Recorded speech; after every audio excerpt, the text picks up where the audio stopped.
So the older I get, I start to realize that it seems like no matter what age we are in life, relationships and community just tend to get complicated.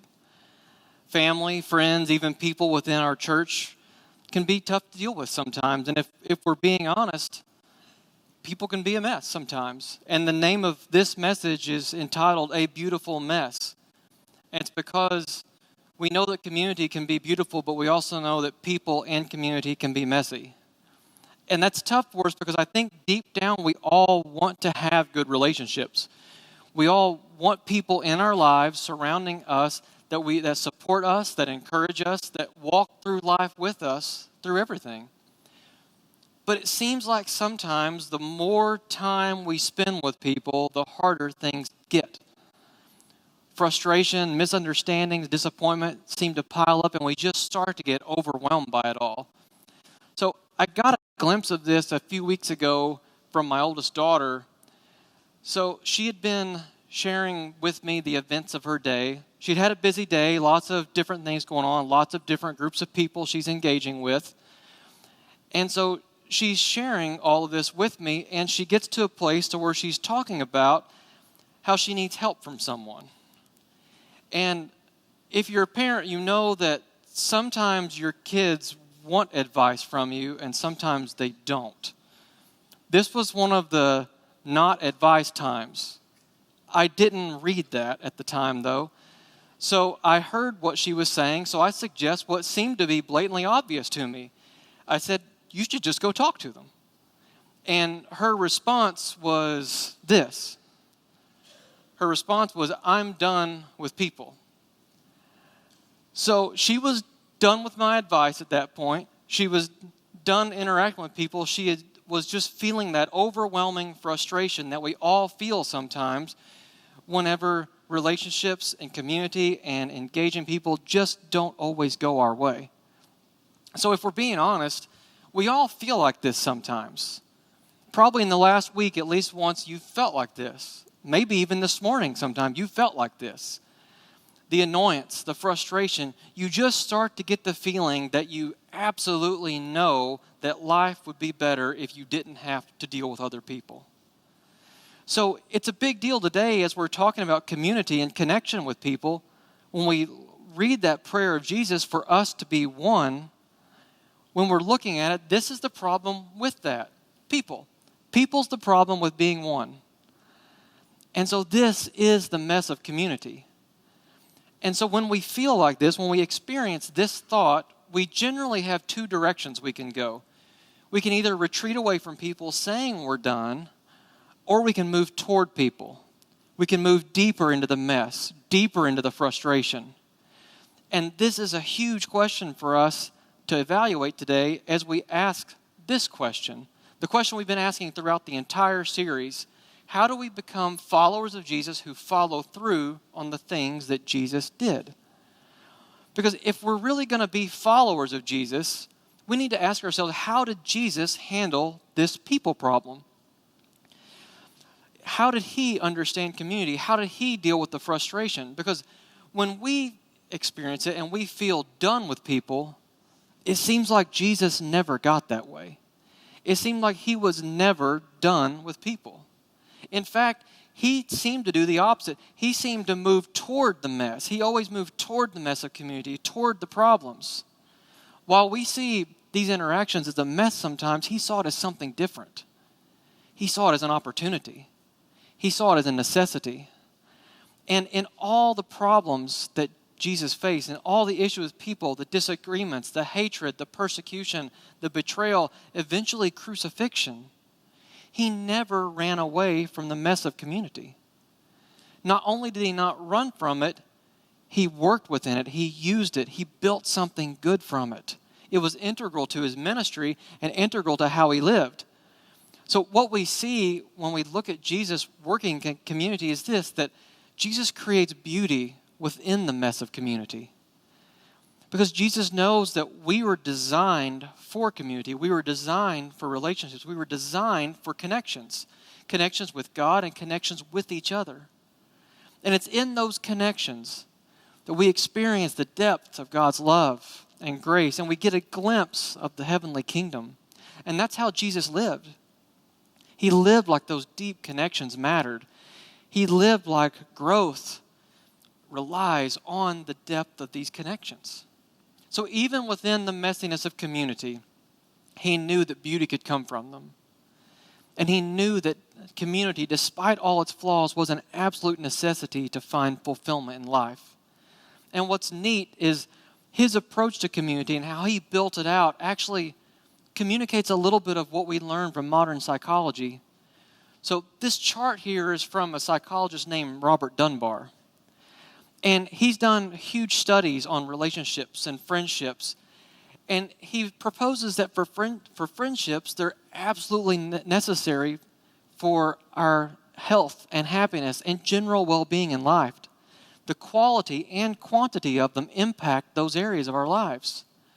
But the other interesting thing that he comes up with is that he finds that every level of friendship we experience, we have a limited capacity in those levels for that number of friends. So at the innermost level here, we have intimates. These are people that we're most intimate with, usually a spouse, the closest to. We have room for 1.5 of those in our lives. Not sure where the 1.5 came from, but that's what he said. So he gets the limitation of capacity based on the fact that we all have emotional limits. We all have mental limits. We all have time constraints. So while we wish that everyone in our lives could be super close, it's just not reality that can be. So as we move further out from the most intimate level, we have close friends. These are the people that you would rely on for anything, that would absolutely drop anything and everything for you, that you would do the same for them. You have room for about 5 of those in your life. And when you move on out to best friends, this is your core social partners, the people that you frequently do things with, the ones you want to hang out with most often. You have room for about 15 of those. And you start stepping further and further out until eventually you have room for about 5,000 just faces that you know. That's our capacity. But what we realize as we look at this, and what he proposes, is that these core circles are some of the most critical things in our life that we have to work on, and we have to build, and we have to maintain stability in. And what's really neat if we look at Jesus' life is that you see this playing out with him. You see these circles of relationships and community building out around him in his life. You see him emphasizing and prioritizing building the innermost cores of this core social community. He's intentionally taking time to develop and build in small group settings, to build close relationships, to build close community. And if we contrast this with what we see in America today, we see more of a downward trend in close community. We see people spending less fruitful, engaging time together. We see far more people more comfortable spending time on the outside of the circles, not super close, intimate time being built together, which is resulting in far more loneliness, far more depression that we're seeing in society. And there's numerous contributing factors to that, but ultimately, we're just not prioritizing close community. So, as humans, it's important to prioritize close community, but even more so as Jesus followers, it's important because he did it, and we need to look at how he did it so we can model our approach that way too. And we often think about church as a fantastic place for that. Church is a great place to develop community. And our Sunday mornings that we're all here with right now are great. We have fantastic worship. We have great teaching. We have times of corporate learning, times of prayer together. But if we're looking at how these circles are built, the way we operate on a Sunday morning isn't ideal for building the innermost cores. What we do on a Sunday morning just barely scratches the surface of what our core community should be. Because we so often come to Sunday gatherings and we stay on the outside. We arrive, we engage, we talk for a few minutes with people, we come in, we have worship, we have teaching. On our way out, we might talk to a few more people about it, then we move on. We're staying on the outside and we're unable to have the time to build what's needed on the inside. We rarely venture to those scary inner circles.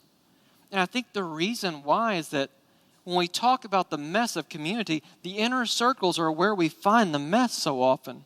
Because as you move closer to the center, the more exposed you are, the more emotions you share, the more vulnerable you are, the more prone to hurt you are. And that's just something, honestly, we would all rather avoid. I would rather avoid it. I would rather limit my exposure and my risk to getting hurt. I get that. But if we're being serious about following the way of Jesus, we need to be curious about how he handled it, because that's not what he did. He didn't avoid the middle.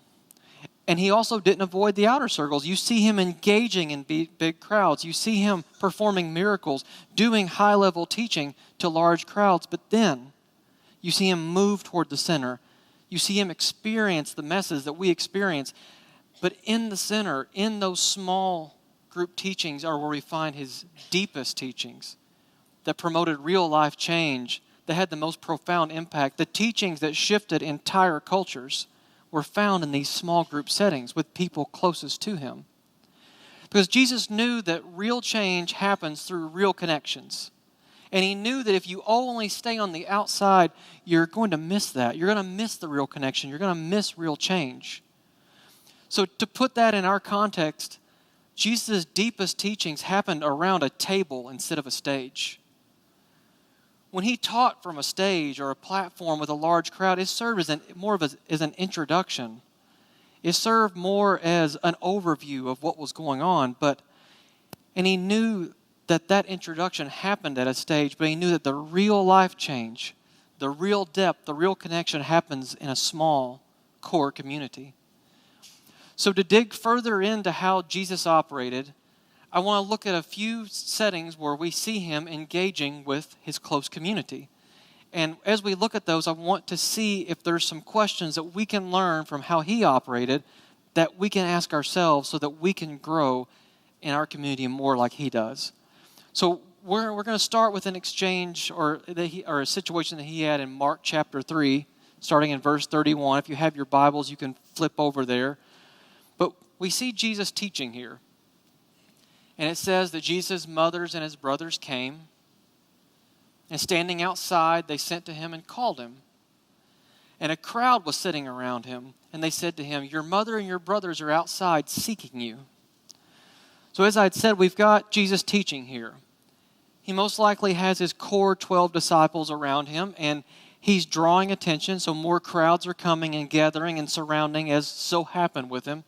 And as all that's happening, his family arrives. And the crowds are preventing them from getting to him, so they get word to Jesus.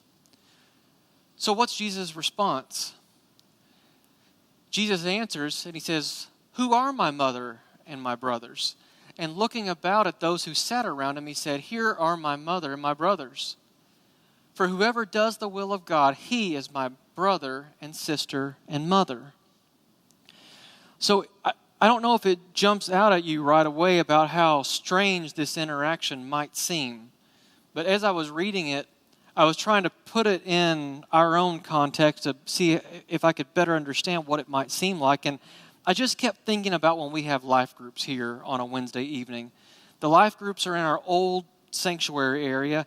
It shares a lobby with Hilltop Kids. So when the adult life groups are letting out, and Hilltop Kids are letting out, and all the parents are moving, picking up kids, it gets a little bit crazy in there.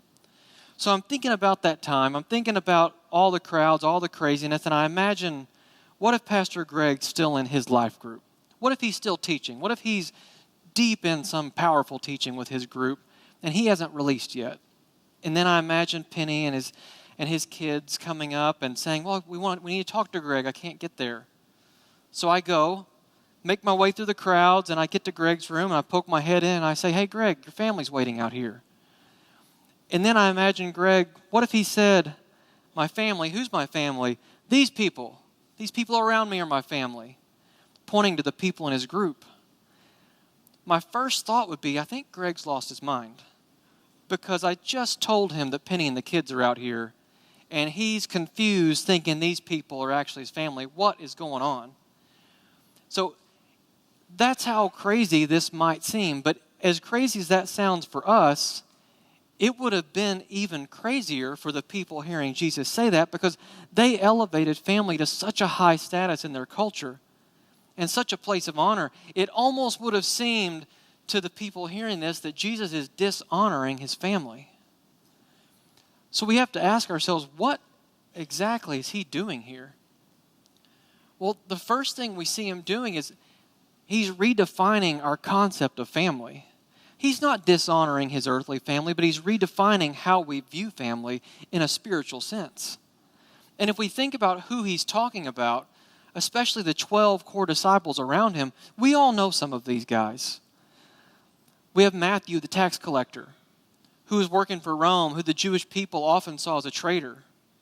You have a guy named Simon the Zealot, who was a huge political advocate. He often sought a violent overthrow of Rome. We all know of Peter, who at times can be pretty impulsive. We've got James and John, who are called the sons of thunder. I'm assuming they're kind of quick-tempered sometimes. You've got Judas, who John actually calls a thief, who would later betray Jesus. And you've got Thomas and Philip, who seem to question and doubt sometimes. So these are the people immediately surrounding Jesus. These are the people that Jesus has just elevated to a family status. And what we know about Jesus, a guy always seeking peace, always seeking love, always seeking grace, that group that I just described seems like a bit of a hot mess. It doesn't seem like the ideal group that you would build up to promote peace, love, and grace everywhere that you go. But that's what Jesus did here. That's his core community. And he's elevating them to such a high status, calling them his family. That's how he viewed his core community, as his spiritual family.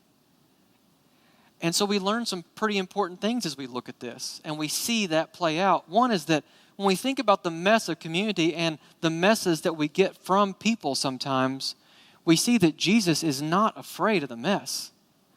These are the guys doing life with him that he's devoted his most strong teaching to so often. And he's not worried about surrounding himself with them. He's not worried about surrounding himself with perfect people. He doesn't need to have people around him that always get it right. He doesn't need to have people around him that always see the world as he does. But we do see that he does have a qualification. Whoever does the will of God, he is my brother and my sister and mother. The people that do the will of God is his spiritual family. And for those closest to him, his close core community, that's what he wants out of them. He wants to elevate these people to a high status, being part of God's family, and he wants to do life and community with them. So we see that God's family isn't always perfect and mess-free. But we are people that are united for growth, seeking God, and following the way of Jesus. So Jesus here in this moment is seeing beyond the dysfunction of people, and he's actually prioritizing and redefining relationships in alignment with the will of God. So unpacking all this, I feel like it brings up two questions that we need to ask ourselves when we look at our community. And the two questions are this: do you know who's in your core community? And do their hearts align with yours? So we have to ask ourselves, because Jesus knew exactly who he was surrounded with, do we know who's in our core community? Do we know people that we have in our lives that we genuinely share life with? That we would drop anything for, that we would trust with anything, that we would actually call family, we would view as family? Do we know who these people are? And then the second question may be even more important, as it ties on to what Jesus was saying at the end, is the people that you're surrounding yourself with, what do they stand for? What do they believe in? Where do we find their hearts? Because the people closest to us tend to have the most influence over us too. And the influence can be good or bad.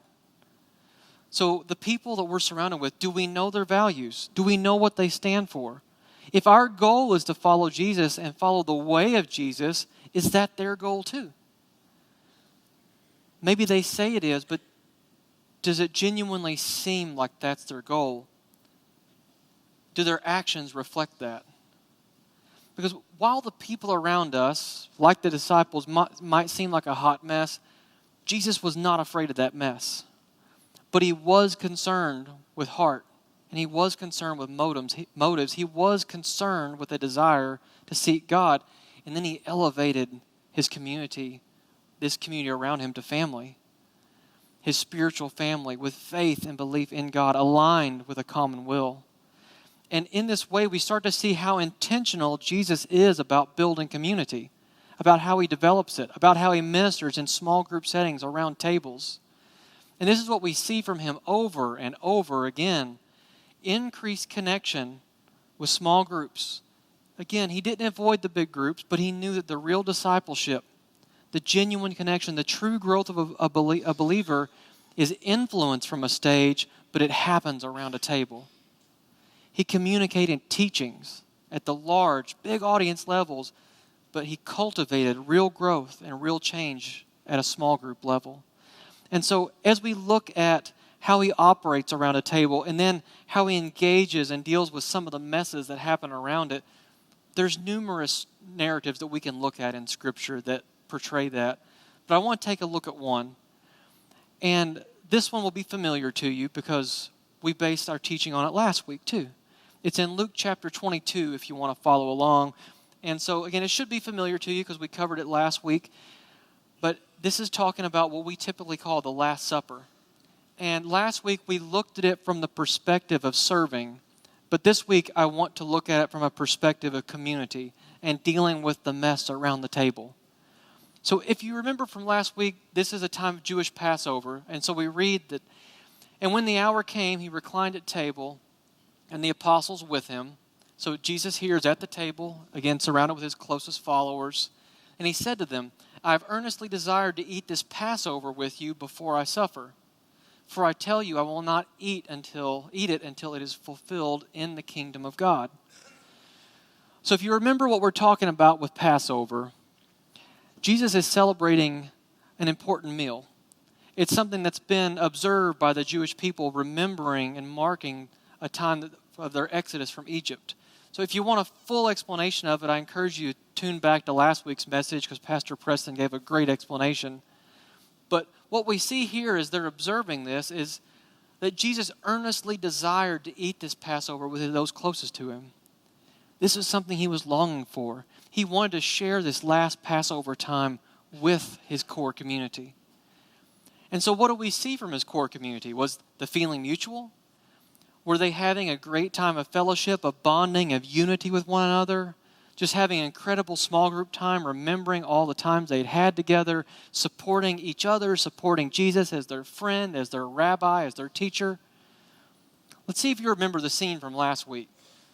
So we look here at how they're taking it. Jesus says, but behold, the hand of him who betrays me is with me on the table. So the one who's going to betray Jesus is sitting here with him. For the Son of Man goes as it has been determined, but woe to that man by whom he is betrayed.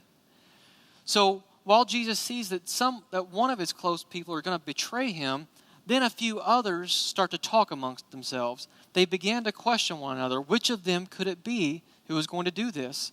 So some of them separate and they start discussing this. And then while that's happening, you have a dispute that arose among them as to which of them was going to be regarded as the greatest. So we talked about this last week. And while Jesus here wanting to celebrate this meal and observe this Passover time with those closest to him, this breaks out. We would hope that the people closest to us in our core community would be honored and focused and dedicated, but no. We have someone going to betray Jesus. We have people discussing and bickering over who it's going to be. Then you have others arguing about which of them is better than the other one. And if we were to fast forward a little bit later in Luke, we come across another one of the guys at the table is going to deny Jesus 3 times. So what we see here in this time, after years of ministry, Jesus' community is not immune to the mess. This is his core community, the people he did life with. And after years together, and Jesus longing to have a final Passover meal with these people, this is the scene. And it's seeming to be a pretty poor example of friendship, a pretty poor example of community. So I want us to dig in a little bit and learn what we can see from how Jesus engages and operates in a setting like this. So the big thing that I want us to see is anchoring back to that statement at the very beginning that we're all done with people. We all get done with people. We all have reasons to avoid community. We all have people that we find annoying, people we find frustrating, people that are disrespecting us, people that are hypocritical. We all have those reasons. But if anybody had reasons to avoid it, it's Jesus. He had all the reason in the world to avoid the mess of community, but he didn't. He engaged it. And also it's worth noting that after the years of working with this community and being with these people, he had not gotten rid of the mess. So I think that's something for us all to learn, that after years of friendship and having small groups, if Jesus had not gotten rid of the mess in his community, why do we think we can get rid of all the messes in ours?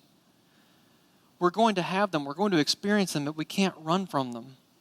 And the reason why we see them, just like the reason we see them here, is what we said earlier. The people closest to us in our innermost community are where we're prone to the mess.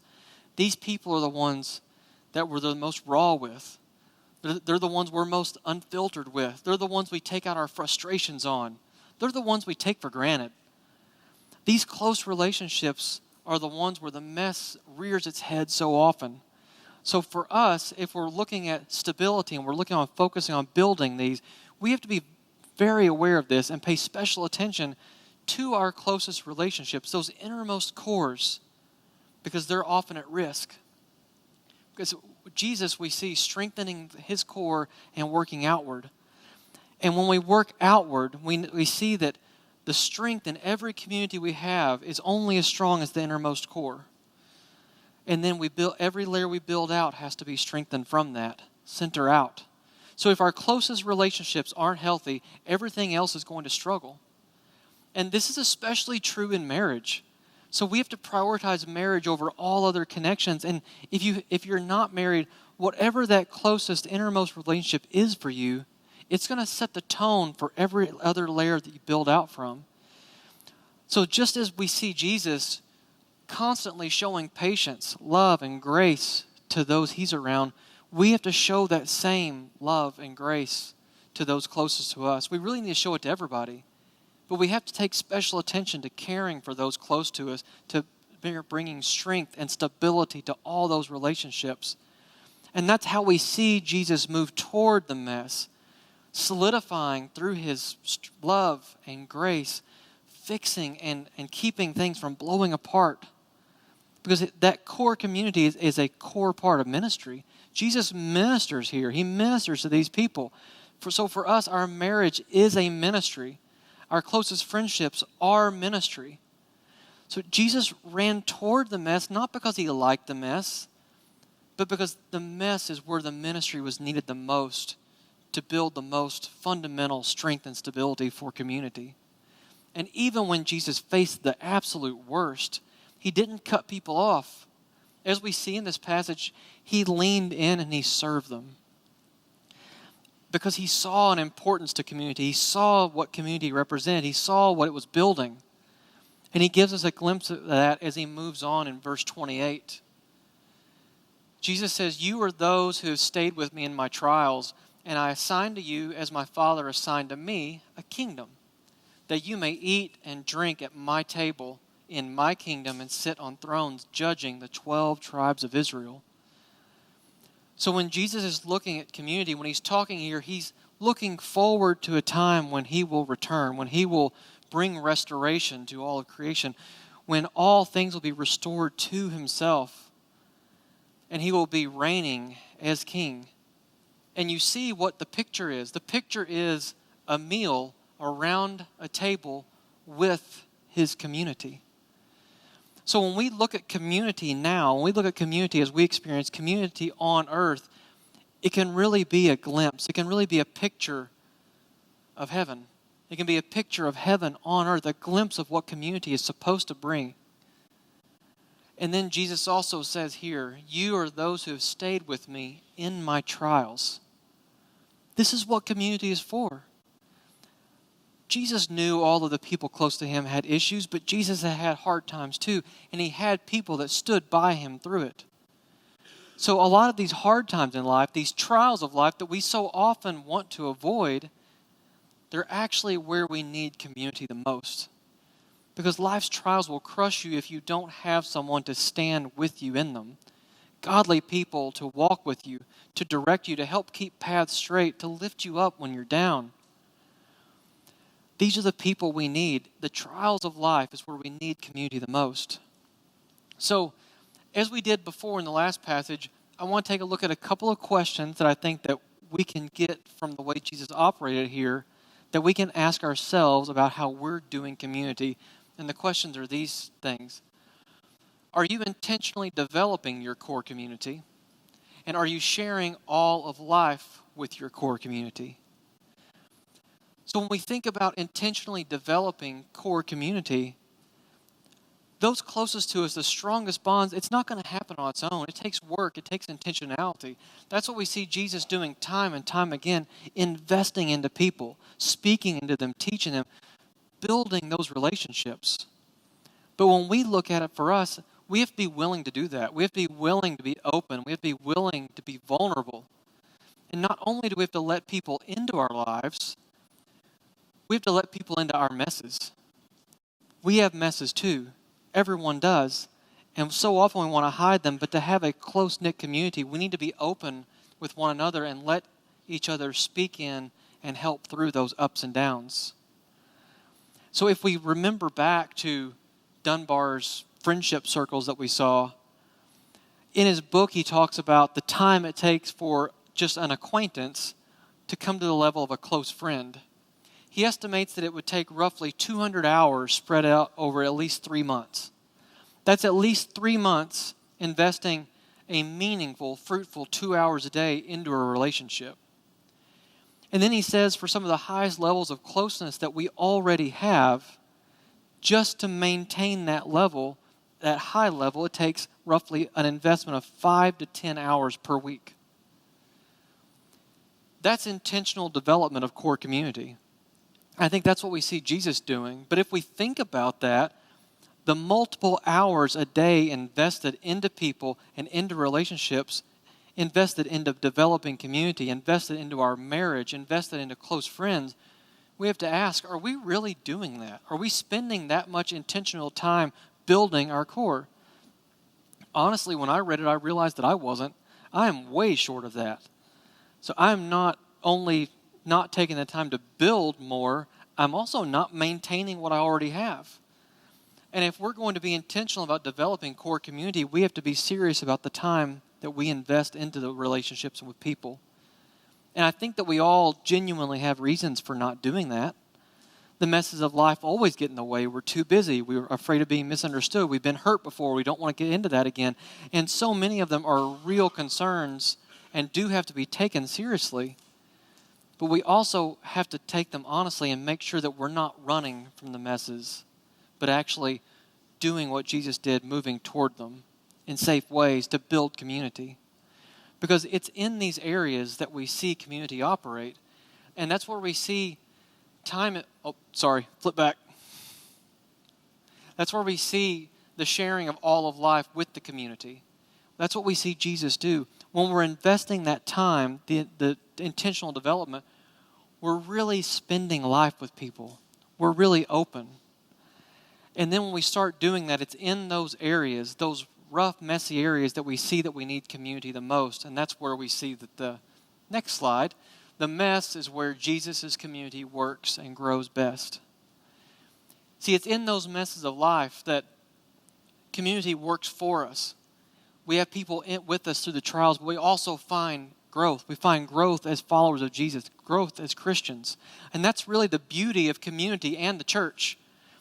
The beauty is when the grace of Jesus shines into the mess of life, helping us through the ups and downs and helping us grow to become closer. That's the real beauty. Now, we know that church isn't always perfect. We know that close community and close friendships and marriages aren't always perfect. Just like Jesus experienced, we will have times where we are doubted by people that we believed in, where we're denied by people that we relied on. We're going to be betrayed by people that we trusted.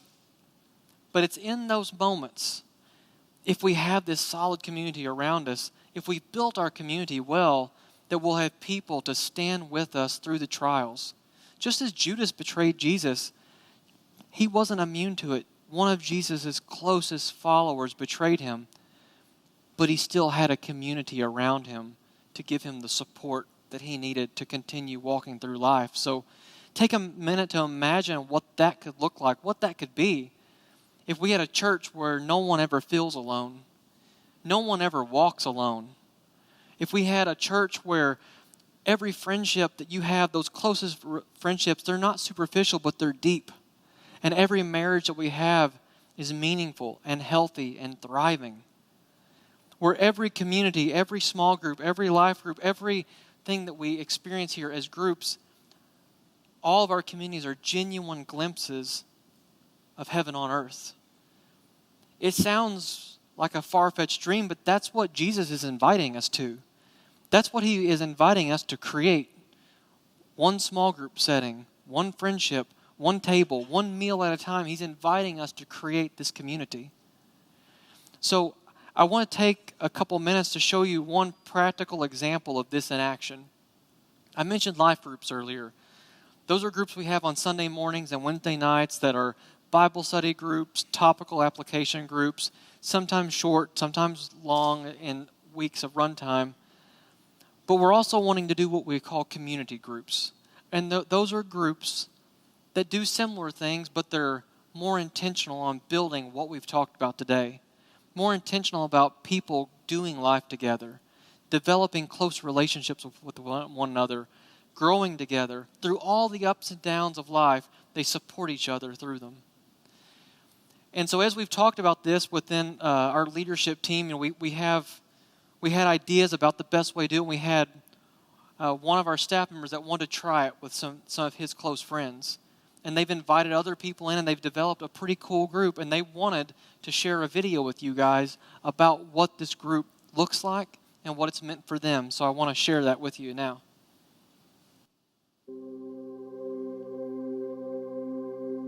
Community group to me's been just something to look forward to every Thursday to spend time with some Christ-minded people. I think for me, it's been an experience that opens me up to have conversations around Jesus and experiences that we may have felt with Jesus, or maybe that we have been able to share with other people. For me, as an introverted person, shy, quiet, it's allowed me the chance to make friends and conversate with other people. It's so important because, especially for people my age, to have other people other Christians, other believers, to surround them, to help them and support them in their journey, and be able to have people to look up to that have been in it a little bit longer and understand more. So if you have questions, anything like that, you actually have people that you can count on to be there. Community group has meant everything to me and my family. I know that when we're not doing life with people and we're not around the table with other people, it can just be a very lonely place for an individual or a whole family unit. So doing life and being around that table with others helps everything, and especially helps your faith grow leaps and bounds just doing life with others. So yeah, it's meant everything. So that video shows your challenge for the week. Every week of the Way series, we've given you a challenge. And if you haven't checked it out, it's not too late. All the challenges are still on the Liberty Hill app. Open it, click the Way challenge, and you can see every week. But your challenge this week is for community. And the first part of that challenge is, one, just identify your community. Figure out who's in it. Do you have the right people in it? And is it healthy? As we've seen, we need to intentionally focus on having people around us, knowing who they are, knowing what they're all about, knowing what's going on in their lives, and making sure that they're in alignment with us, with our goals and where our hearts are and what we're seeking. If we're seeking to follow Jesus, are they seeking that too? And then, is your community healthy? Is it modeling Jesus' example of community now? Do you have openness? Do you have trust? Do you have grace? Do you have patience? Do you have love being shown within it? Do you see the fruit of spiritual growth happening with those closest to you? And then if you've got that down with identifying your community, the next thing is to build your community. And there's just a few practical ideas. You don't have to do all of them, or you can come up with something on your own, but focus on building your community. Some ideas would be just gather around a table. Get together and with some of those close to you and intentionally share life together. Talk about life, share a meal, do a Bible study. Maybe attend a life group that we've been talking about. We have them on Sunday mornings. We're starting a new round of Wednesday evening ones this week. You can check those out on the app or in the challenge section. And the last one is create a community group. I showed you a video of one community group and how it operates. It meets once a week. They share a meal, they have study, they share life together. But that could be anything that you want it to be. That's just an example. So if you want to start a community group, then do that. Figure out what works for you and those close to you. And if you need help with that, if you want to join one and don't know where one's at, if you need resources to help with like small group teachings, reach out to us. We would love to help you get started with it. And there's a place for that on the Challenge app too. Just click that and let us know. We'll reach out and help you.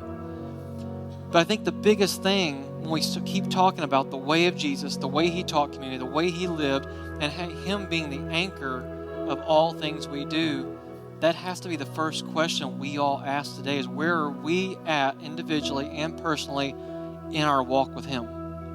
And so focus on that too.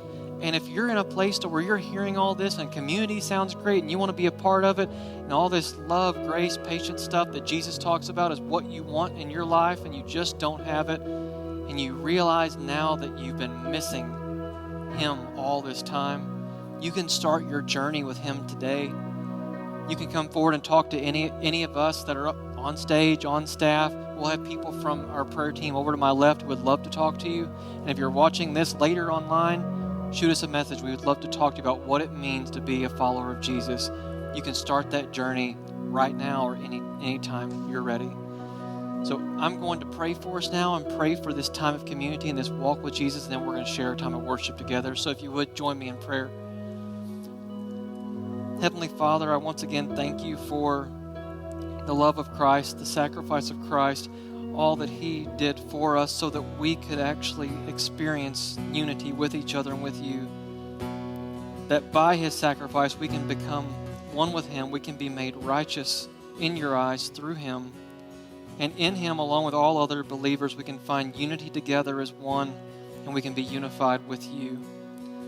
So I pray, God, that whatever each one of us needs to do to take the next steps to grow closer to Jesus, to follow his way and to become closer community and model his community, bring a glimpse of heaven on earth. I pray that you will reveal those steps to us and empower us to take them. In Jesus' name, amen. Tending a grave, I was called by name. I was born and raised back to life again. I was made for more. So why would I make a bed in